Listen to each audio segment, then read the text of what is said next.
Hey guys, welcome to another episode of Today with Ray. I'm your host, Ray Mati, and this is the show that highlights everyday entrepreneurs. If you're new here, make sure you hit that subscribe button, like button, and notification bell so you'll be the first ones to know when this episode comes out. This week we're here with Milton Gore with MG Studios. We're so excited to talk to him.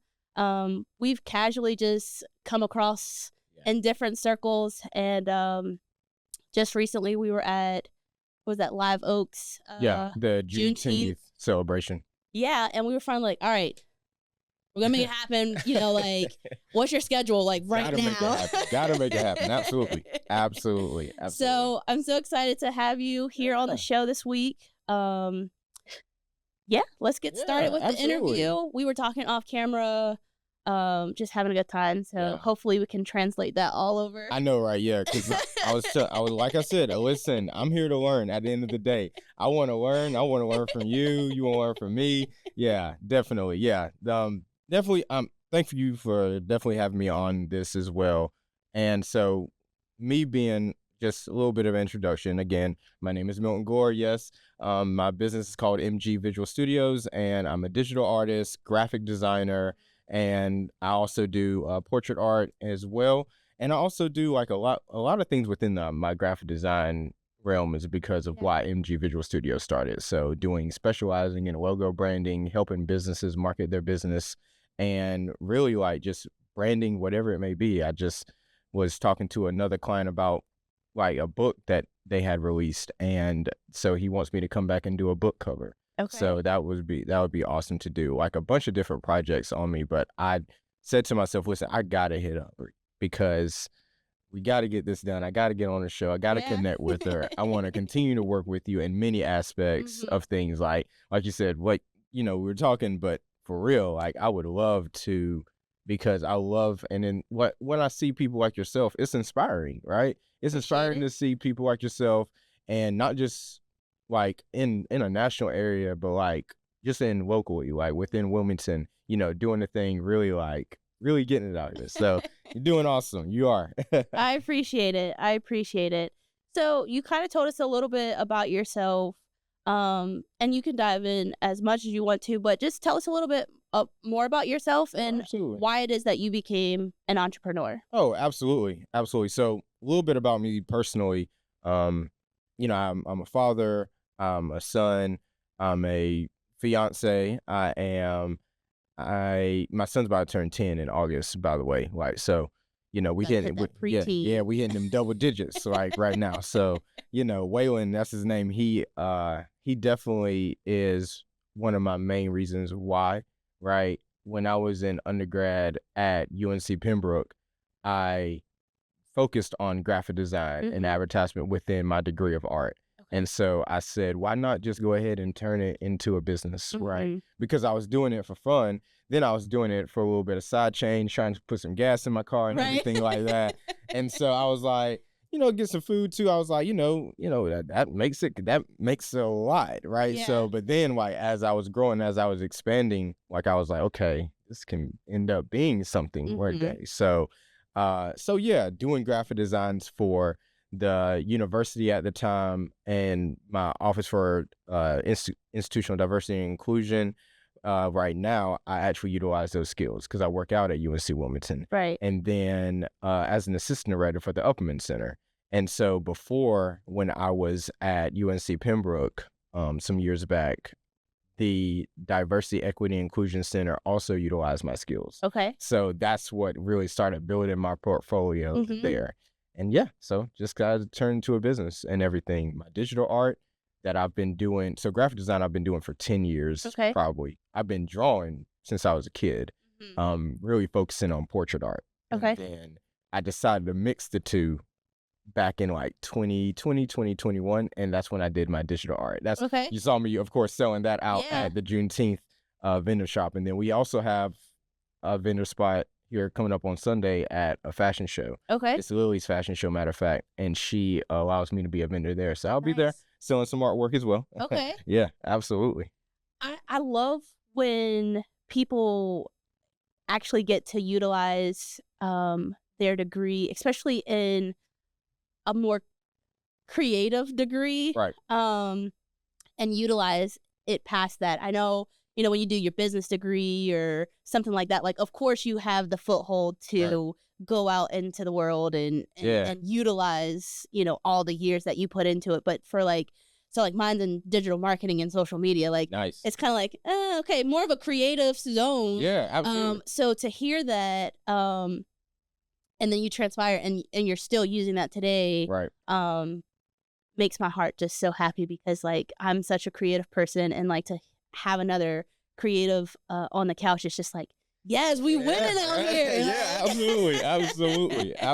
Yeah, having a degree, what you just said is you have like also expands, right? Because I had to learn some of that along the way outside of my art degree. I had to learn the business routes outside of art.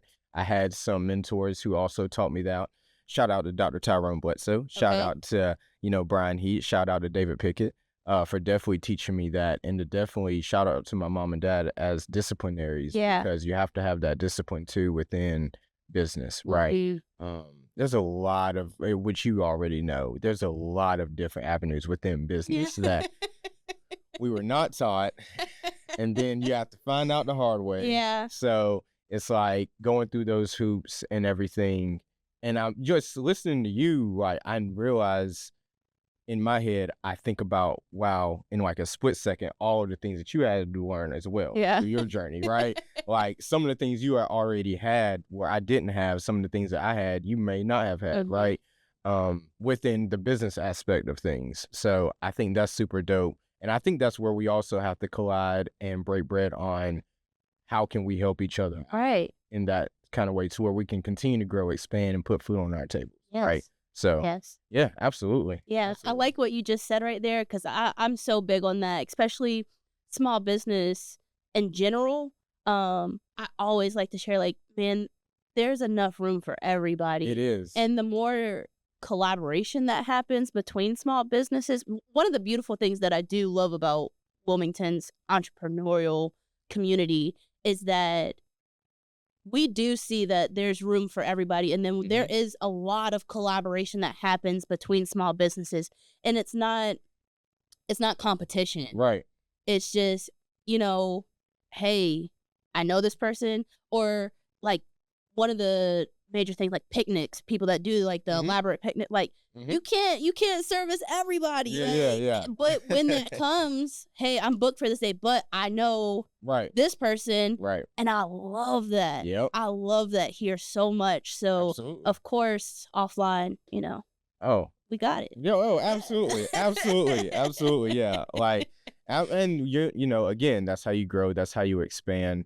Because I like Wilmington too, because it is a jump off spot, as I call it. Yeah. It's a spot where you can have so many connections. You can, if you maneuver your way through community, you can make a lot of connections. There are a lot of people here who know a lot of like higher up people, that are doing things, that are doing dope things like nationally. So I think when you build in that network here, you can jump off. That's why I tell you can jump off into some other avenues nationally.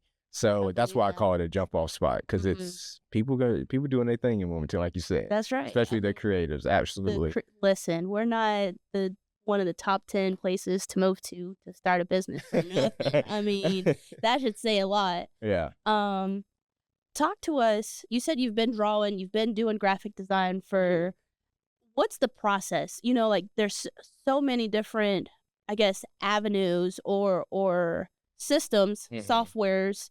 How did you start? Which one do you find best works for you? Absolutely.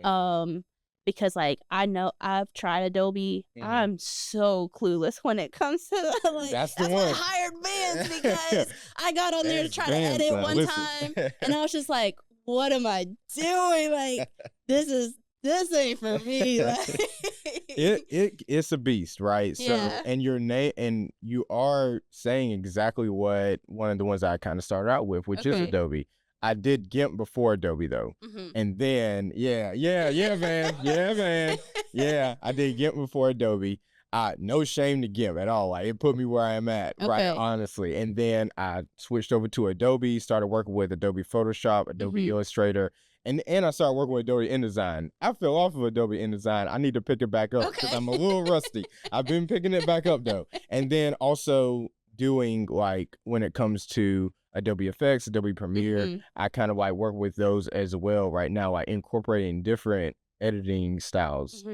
So definitely doing that, but also like a lot of people when they come to say, oh yeah, I use Canva for something. That's cool, dope. That's where I'm at. That's starter friendly. Shout out to Canva, like, cause it can save some people for real. It saved me a couple of times. Listen, ain't nothing wrong with that. I usually take softwares and integrate them. So I've done stuff on Canva and integrated into Photoshop and kind of like enhance some things because there's some things I can pull.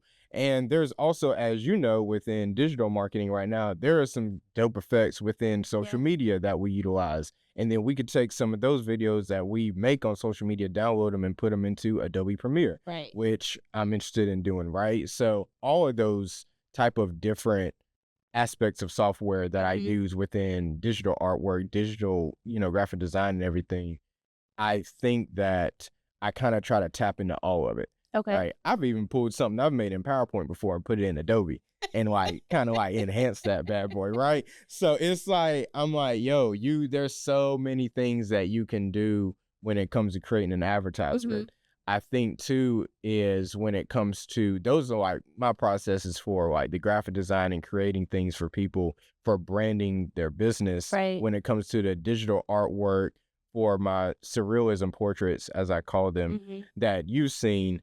I believe that for me, I digitize photography, right? So utilizing models or utilizing individuals who allow me to, I digitize their photos using Adobe, adding, my brush strokes, my pencil strokes and everything, my drawings of digital art, and then I make the piece, right? And I wish I could explain to you where the creativity just drops into my head as I'm creating a piece, but it just drops. It just drops, I have a series called The Golden Garden, which was inspired by my fiance because it symbolizes the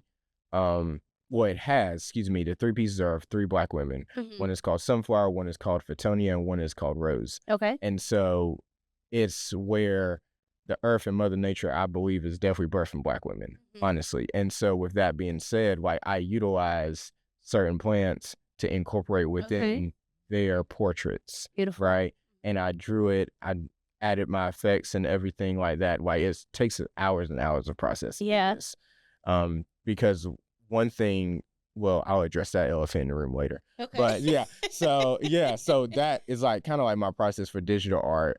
Not much. I know I'm not saying much because like I said, the ideas just drop in my head as far as like as I'm creating, they just come. So yeah. I love that. And excuse me, one of the things you did talk about as a creative, you're so right. It just happens. I couldn't imagine not having my notebook on the side of my bed because at 3:00 I'm like, oh, I got to write this down because I'm going to forget, whether it's, a social media campaign or like a caption that just like, oh man, like that would hit for a picture. Absolutely. Absolutely. I couldn't imagine. So to hear that other creators would recognize like, oh yeah, like I know what he's talking about. For everybody else that's watching that don't know that, I'm sorry. It's a thing. Like, and if you don't know the thing, then I don't know what to tell you. Listen, like I just take like my portraits that I draw, I take them, scan them, and like that's where the mixture of graphic design and my portrait drawings come in to make the digital artwork. Like I take it, mix it, and here we are. That's why I make it. So it's like like you said, others, like I think other artists too in other realms understand it too because like my fiance, who is a creative writer, she has so much creativity within the writing and stuff that I can't think of, but it just comes to her, right? So within film, I think I've talked to some film artists here recently. It just comes to them and like but they've been curating it for years. But when in the beginning process, it just came to them, their own personal style of creativity. So all the different, like, I guess you could say different types of art. Yes, it's a creative style that you have. That's right. Different mediums to express. Absolutely. And I have my producer nicely expressing that we need to go to a commercial break. So leave a comment of how you express your creativity, and we'll see you on the other half. At Cape Fear Community College's Small Business Center, our mission is clear: to boost the number and success rate of viable small businesses in New Hanover and Pender County. We offer high quality, readily accessible assistance to prospective and existing small business owners, leading to job creation and retention. As a community-based provider, we offer education, training, counseling, referral, and information services, all at no charge. Remember, a business starts with an idea, but success begins with a plan. We're here to help you with that plan. To get started, visit our website at cfcc.edu/SBC or give us a call at 910-362-7469. Let's get started. Discover the innovations shaping the future of our oceans. Join us on September 17th at the UNCW's Burney Center. Engage with leading experts like Mark Huang from Sea Ahead and Susan Casey, author of Voices in the Ocean.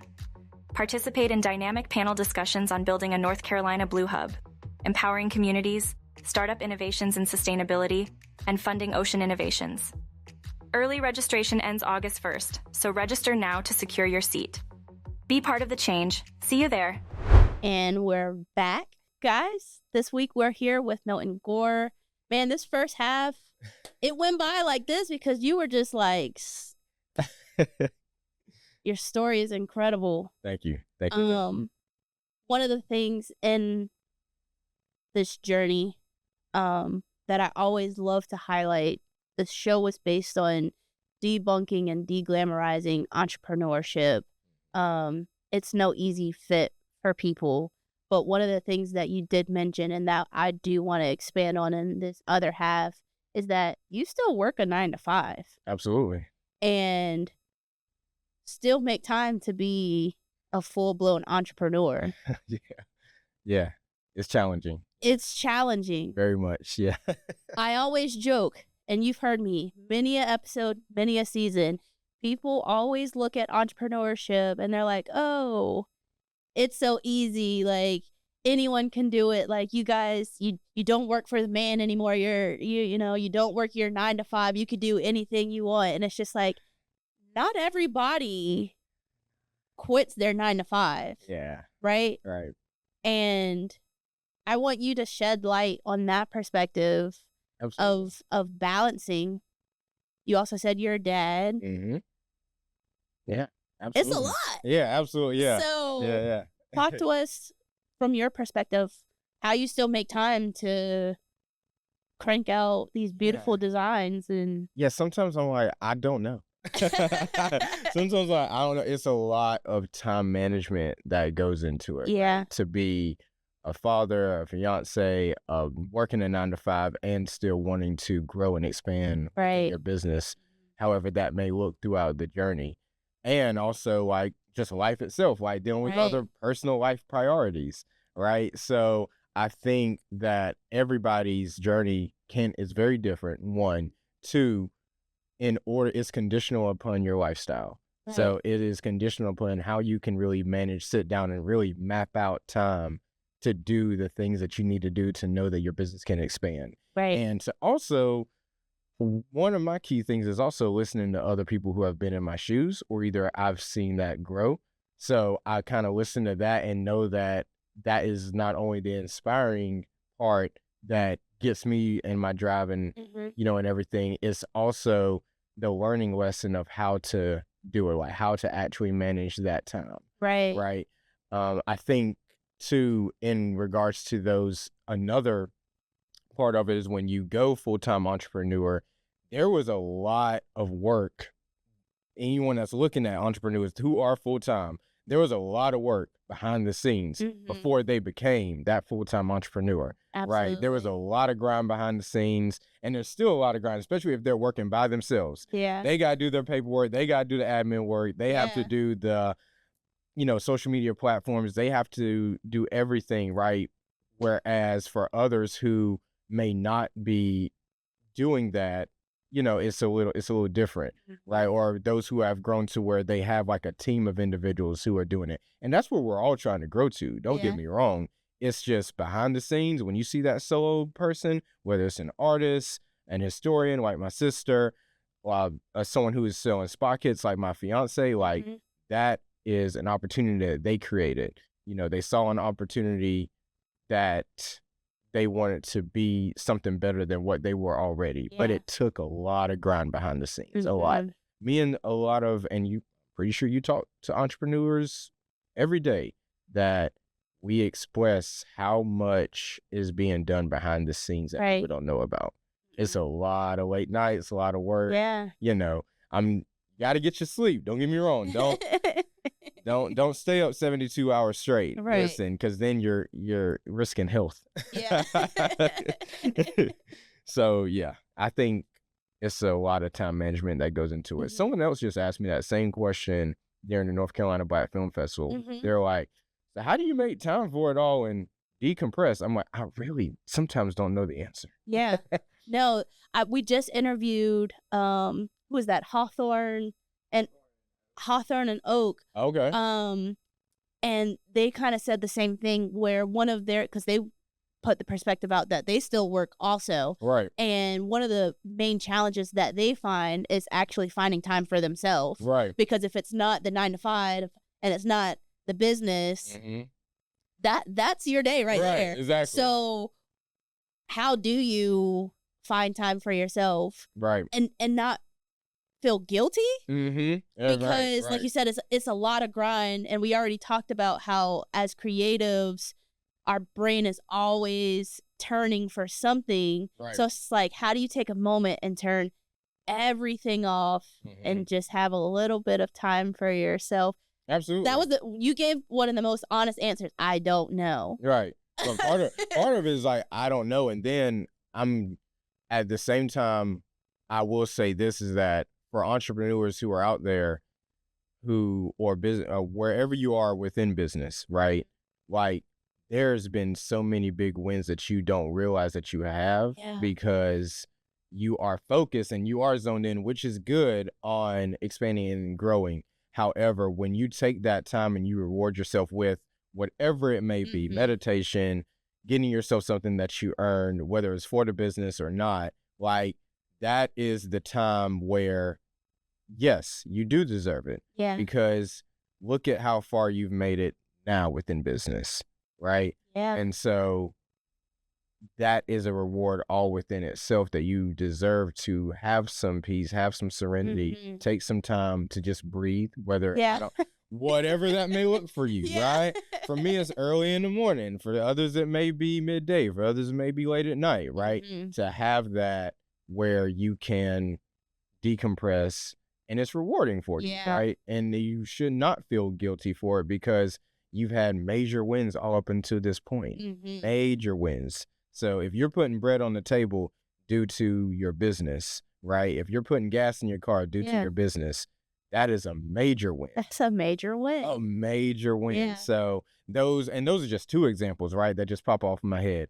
Other people are out here like paying like mortgages with their business. Yeah. And they sometimes don't stop to think, hey, wait, I have gotten really far, right? From where I started. So, and it takes time. Like, it does. Like you were talking about, it takes a lot of time to grow and to get to that point. And for those, again, who are working 9 to 5s and doing it at the same time, it's challenging. It's a juggle, right? It's a lot of time management. It's me having to have literally a planner to write things down. Oh gosh, yeah. Oh yeah. So all of those things. And so, yeah, and we're human at the end of the day. We have to also remember that.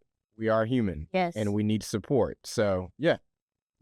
Great answers. When you talked about the planner, it just made me think, 'cause I have my physical planner where I write, and then I have my computer, I have my phone, because if you're anything like me, 2 seconds, you might tell me like, hey, at 3:00, we need to have like this meeting. Yeah. If I don't write it down, if I don't put it in my phone, absolutely, I'll forget. It's going to be 3:30. Same. And I'll be like, you know what? I really thought I had something to do. Right. People are calling me like, where are you at? What do you mean? Like, so I definitely understand time management is so very crucial, but also like you mentioned, taking a step back and looking like, man, I didn't even think about how much of a joy that may be just be like, you know what, my business is growing so much that I can pay my gas, like it's paying for my gas, or it's because I think we get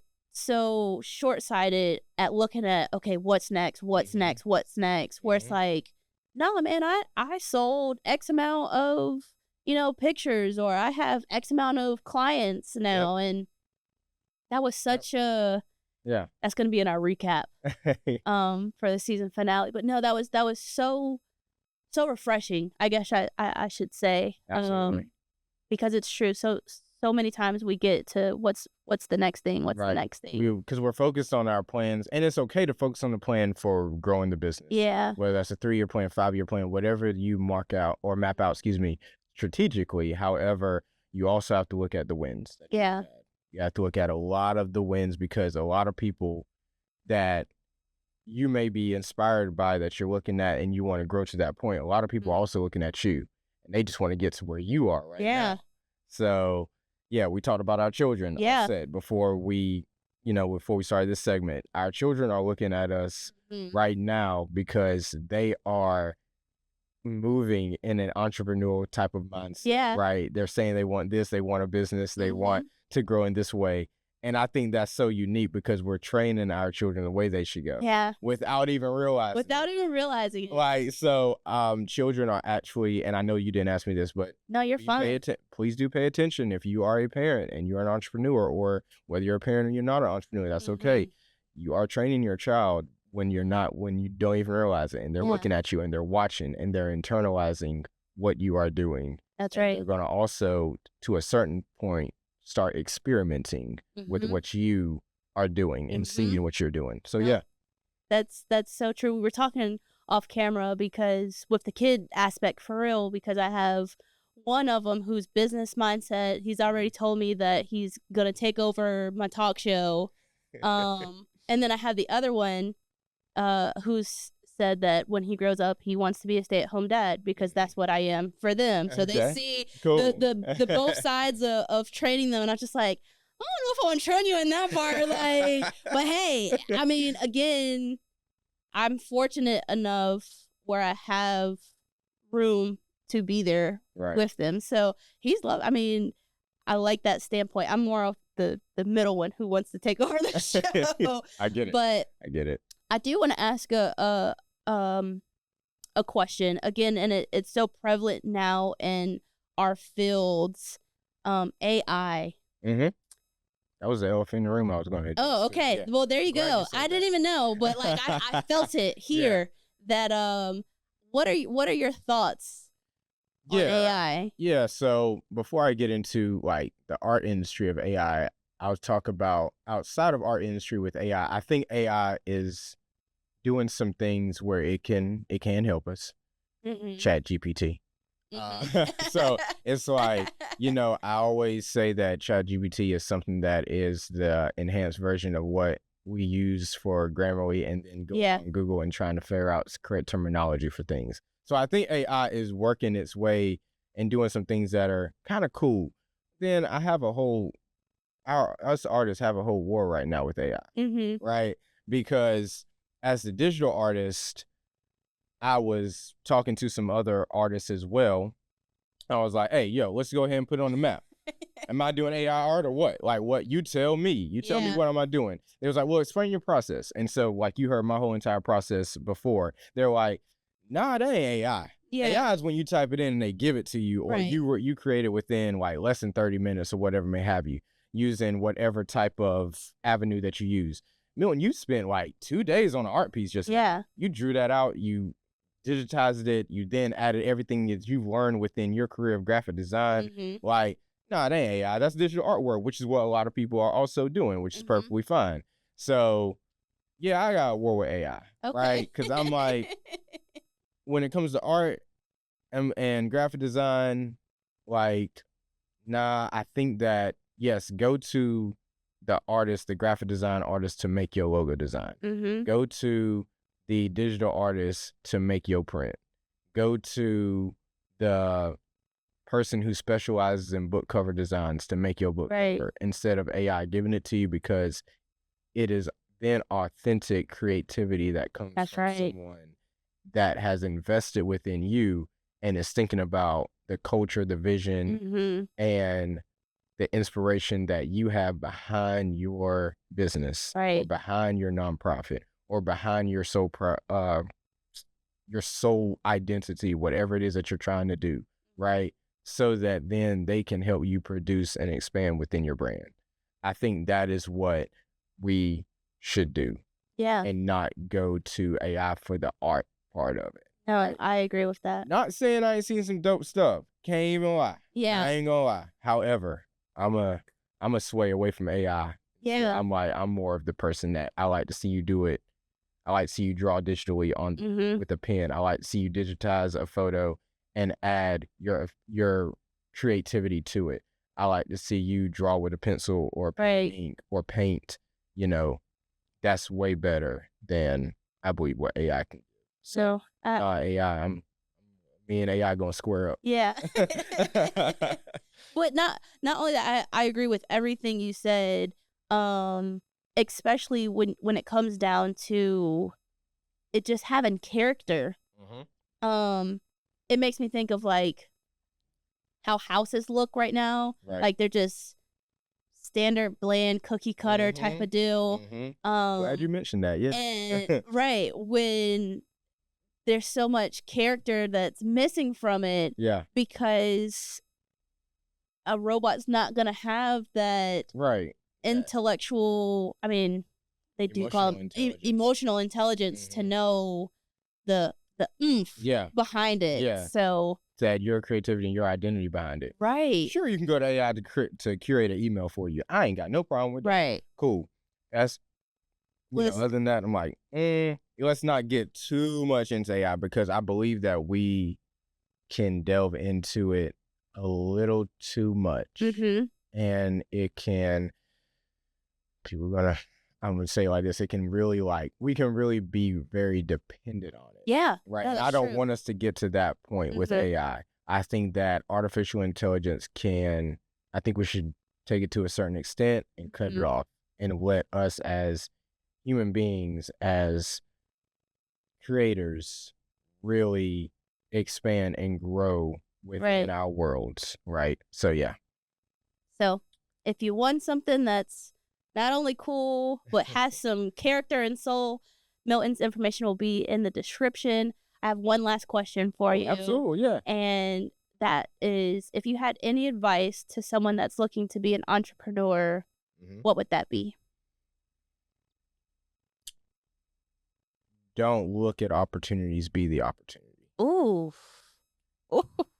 Yeah. Wow. I think that would be my advice. Be the opportunity. And it takes a lot, right? A lot of work goes into that. A lot of thought goes into it. A lot of grind, and a lot of different strategies go into it. I think that would be the advice that I would look at for entrepreneurs. And then, just do it. Just put it out there. Listen. Because something is better than nothing at all. Don't wait. You want to get it perfect. You want to get it right then, right there. You want to wait to get it right. You want to wait so it can be perfect when you release it. Just release it. Just release it. And that's easier said than done. Don't get me wrong. It's easier said than done. Just release it, though. Yeah. Yeah. That's the advice I would give. That's without going down a rabbit hole. Yeah, no, that's solid. That's solid. But what you said, don't look for the opportunity. Be the opportunity. Yeah. Sheesh. Yeah. Oh my gosh. Yeah, Absolutely. that's. And on that note, we're gonna wrap it up like that, because what more can you say after that? I mean, Milton, thank you so much. I appreciate you. For being on the show. Thank you. I want to come back. This is awesome. You're awesome. I'm learning. I'm growing. Just being here. Thank you. No problem. I'm such a great host. Everyone says that they want to come back. No. Definitely. But want to thank Vance. Yes. The bossy producer.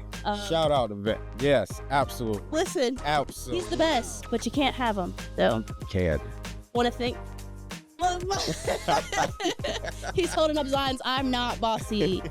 Everyone knows that's the joke for all to come. Thank you to the Wilmington Podcast Studio. Thank you for the sponsors that make this season happen, and for you for watching this episode. Until then, I'm Rama T. Go out and support a local business. Bye. Absolutely. Thank y'all. Hey guys, it's me, Rama T, and I hope at the end of this episode you felt super inspired to shop within your local community. But make sure to tune in next week where I'll have another entrepreneur to talk about their journey here only on YouTube.